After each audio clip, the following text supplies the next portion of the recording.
Amang Diyos na pinakamakapangyarihan sa lahat, na sa isang salita, nilalang ang mundo at patuloy na nangungusap sa sangkatauhan. Taos-puso ang aming pasasalamat, kaming mga naglilingkod sa bayan bilang online media broadcasters, mga mobile journalists at 10 ng aming mga kapatid sa pamamahayag.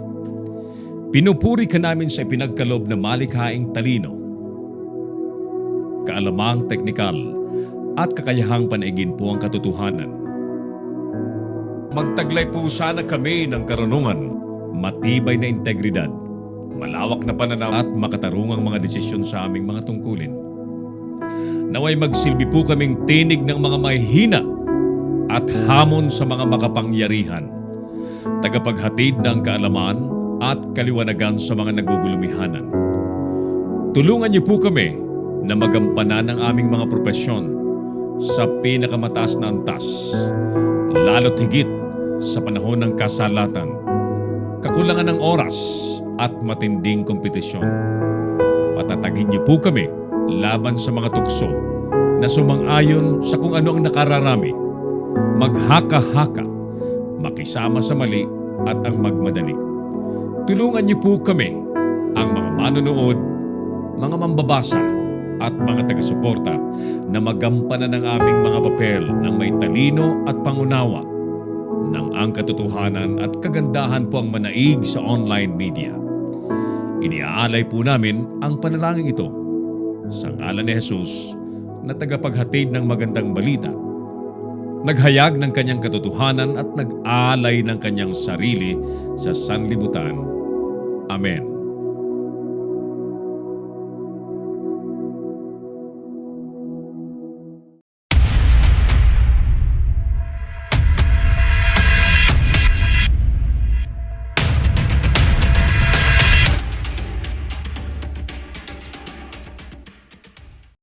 Narito ang mga isyong dapat abangan sa Kamaong Asero. Securities and Exchange Commission ikinatuwa ang paghahain ng kaso laban sa kapa ng ilang investors. NBI iniimbestigahan na ang chopper na ginamit ng kapa founder. PNP Region 11 tinutugis na raw si Apolinario, posibleng pinagtataguan, minaman-mana na. Pambubuli ng China mas lalong lalala dahil sa pahayag ni Duterte sa Rectobank incident. Mga Vietnamese na tumulong sa mga mangingisdang Pinoy na binangga ng China ipatatawag. Sa ibang balita, pondo ng PhilHealth na 250 billion pesos napunta lang sa anomalya. Pambatong House Speaker ng administrasyon tutukuyin daw ni Duterte sa June 28. Abu Sayyaf, dinukot ang 10 mangingisda sa Borneo. Pilipinas at Japan lumagda sa $202 million loan deal para naman sa mga kalsada sa Mindanao. Deadline ang filing ng SOSE ng mga kandidato muling ipinaalala ng COMELEC. At dahil po sa El Nino phenomenon, asahan na raw ang mas malalakas na bagyo ayon po sa Pag-asa.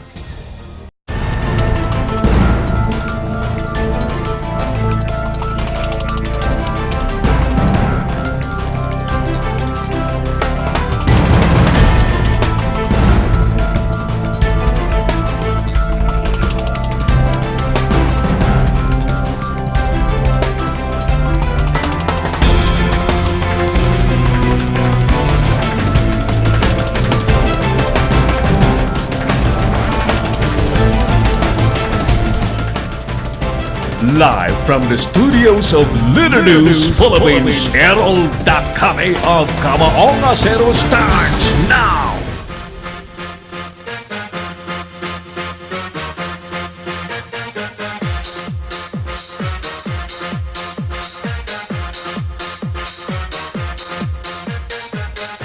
Magpapahupa ba o mas lalong magpapalala ng pambubuli ng China ang naging statement ng Pangulong Duterte?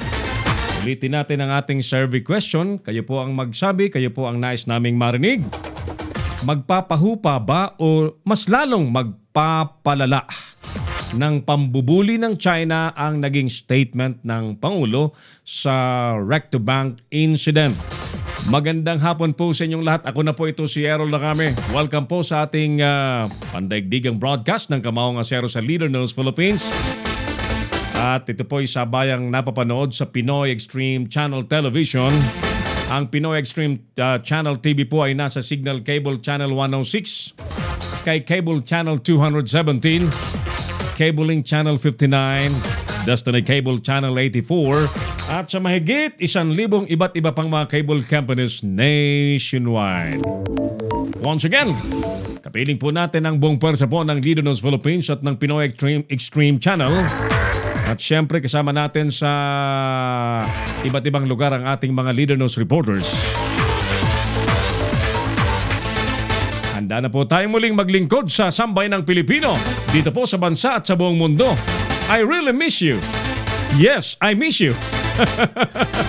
Ipagpaumanhin po ninyo sa mga ilang araw na hindi po kami nakapag-broadcast because of so many things to do in preparation with our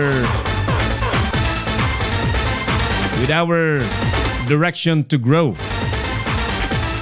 Sa madaling sabi ay sa kagustuhan po nating lumago ay marami po tayong pinagkakaabalahang mga bagay-bagay, but don't you worry. We really miss you and we wanted to serve you every day.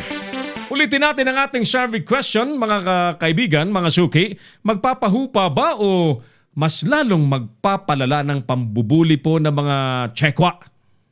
Yung naging statement ng Pangulo. Ano bang naging statement ng Pangulo? The President himself called the incident as small time, or it's an ordinary, small maritime incident. Kumbaga sa Pilipino, sa Tagalog, maliit lang na insidente. Maliit lang na bagay, sa madaling sabi. So, yan ba'y magpapahupa sa tension dyan sa pinagagawang teritoryo? By the way, ang mga Pilipino ay bagamat panalo po sa naging arbitration sa UNCLOS sa United Nations, wala naman po akong nalalamang tayo po'y agresibo. Wala pong ganun ang mga Pilipino. In fact, ito pong mga biktima ay mga mangingisda. They are just there to fish, to catch fish, to feed their families, and perhaps yung iba po'y maibenta po nila. Ang Pilipinas po ay hindi nagtatayo ng kung ano-anong mga military installations niyan. Hindi po nagtatayo ng airport. Hindi. Agresibo dyan ang China. Alam po yan ng buong mundo. Alright, so sige. Yan pang ating pag-uusapan sa gitna po ng ating palatuntunan. At dun po sa mga nais sumali po sa ating program ng live, you can call us at 0927-4942-175 at 09497365,000. This afternoon, ladies and gentlemen, ang ating program po ay pinalilipad ni Broadcast Officer Clarence Ondaya habang nakaremote po sa Metro Manila ang ating Operations Head, Engineer Oliver Licop, as well as our Creative Director, Mark Anthony Reynoso. At yung ating Creative Producer, Carlo Reyes, ay nakaremote din po sa atin sa may Alabang area. Tuloy tayo sa ating sa serbisyo sa ating sambay ng Pilipino. Kaibigan, magandang hapon din po sa mga nasa Metro Manila. Siyempre, ang bultuhon ng ating mga viewers ay nasa Metro Manila at sa mga nasa key cities sa iba't ibang lugar. Iba't ibang key cities sa buong bansa. Po? Kumusta kayo at this very moment? May mga lugar na maulan, but marami pa rin po ang mga lugar na sadyang mainit. Nakikiramay pala kami doon sa mga lugar na matitigang na naman sa supply ng tubig, Lawrence. May anunsyo na po ang MWSS na may mga water interruption na naman. Diyos ko po. Until now, hindi pa rin po maayos-ayos na mga in charge dyan sa patubig na kinakailangan po ng ating mga kababayan sa pang-araw-araw pong gamit po sa mga tahanan. At syempre kasama po dyan yung mga ginagamit sa commercial operations ng mga negosyo. Unahin muna natin mga suki ang mga reports ng ating mga Leader News reporters. puntahan muna natin ang muling pagsigla at muling pagbangon ng grupong Angkas. Alam niyo po, ang trapiko sa Metro Manila mahigit 3 taon na po ang panunungkulan ng administrasyon. Until now, traffic pa rin. Hindi pa rin po marisoresolba. Although they've been trying to solve it, but ang pinag-uusapan po natin dito ay resulta. Alam kong maraming nagtatrabaho para resolbahin po ang trapiko sa Metro Manila, pero ako po'y nalulungkot sapagkat habang tayo po ay nagmamasid sa mga nangyayari po sa issue po na lamang ng traffic, abay natutuklasan po namin na hindi pala ma-resolba ang mga issue dyan sa trapiko dahil may mga nagpipilit na ang trapiko po ay pagkapirahan. Isingit ang kanilang mga negosyo. And to name of the attempts to make money in the traffic ay yung pag-aproba nila ng 14,000 na mga bagong black taxi. Ayan. Aalisin daw yung mga provincial buses sa EDSA. Pero ito namang mga, ewan ko, kung anong mga sanib dito sa utak, nag-aproba yung LTFRB ng panibagong 14,000 units of franchise. 14,000 franchise of taxi. Premium taxi daw. So paano luluwag po ang EDSA? Yan po sinasabi ko, na parang malabong makita nating lumuwag ang EDSA dahil may mga tao po dyan na napagkatiwalaan ng presidente na pilit hong sinisingitan ng kanilang mga personal na interes ang problema po ng taong bayan.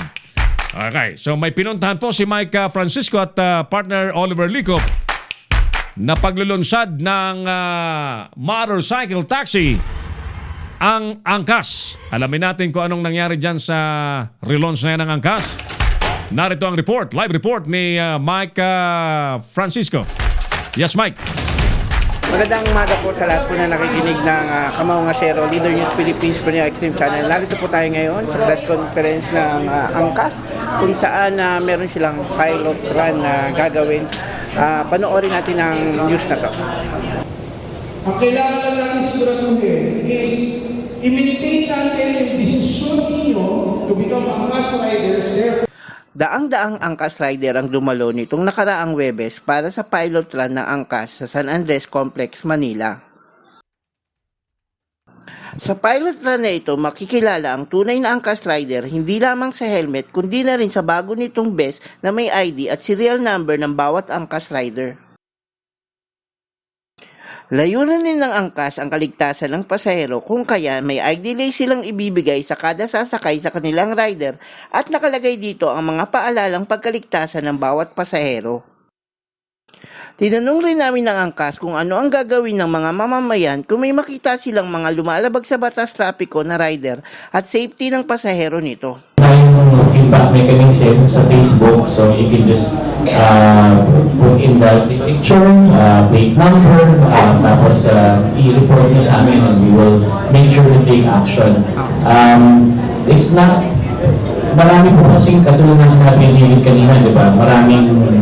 Maraming Angkas helmet na lumilitaw ngayon sa daan. So hindi po natin talaga nasigurado kung Angkas driver po talaga yun. Kaya nga we put additional identification marks. So to properly identify who the Angkas driver is or if it is an Angkas driver, in fact, hindi lang po helmet yung basihan natin. So may helmet po tayo, may vest, may ID, tapos yung booking app. So kailangan po meron silang driver app na may booking. So yun po yung mag-identify. So pero pag pinakita po tayo ng mga tao na naka-Angkas helmet, angkas na yun o hindi, pakireport na lang po. Maraming salamat. Narito sa Maynila, ako si Mike Francisco, nag-uulat para sa Leader News Philippines. Si Errol Dacame, ang Kamaong Asero. Di pinakita ni Mike Francisco yung dami ng mga kuwan dyan. Sumali sa Angkas. Napakarami mga motorsiklo yan di pinakita. Bakit hindi pinakita ni Mike? Mike, what happened? May mga improvements kasi doon sa serbisyo ng Angkas na meron silang official helmet, meron silang official vest na may identification sa likod at reflectorized, maganda, kulay blue. Hindi na pinakita ni Mike yun, sayang. Di bale, Sa next episode natin, pakita natin yun na mas in-improve ng angkas yung kanilang pagnanais na makapaglingkod sa mga commuters sa Metro Manila na nabibwisit po sa trapiko. Basically, ang angkas po ay nire-resolve talaga ang issue sa trapiko. Tinutulungan yung mga namamasukan that they can travel fast via motorcycle taxi. Ito po yung very innovative project ng mga nasa likod niyan at pinupuri ko yung nakaisip po niyan. Marami pong humarang, marami pong nagtangkang supilin yan at marami kasing nais magnegosyo dyan sa trapiko.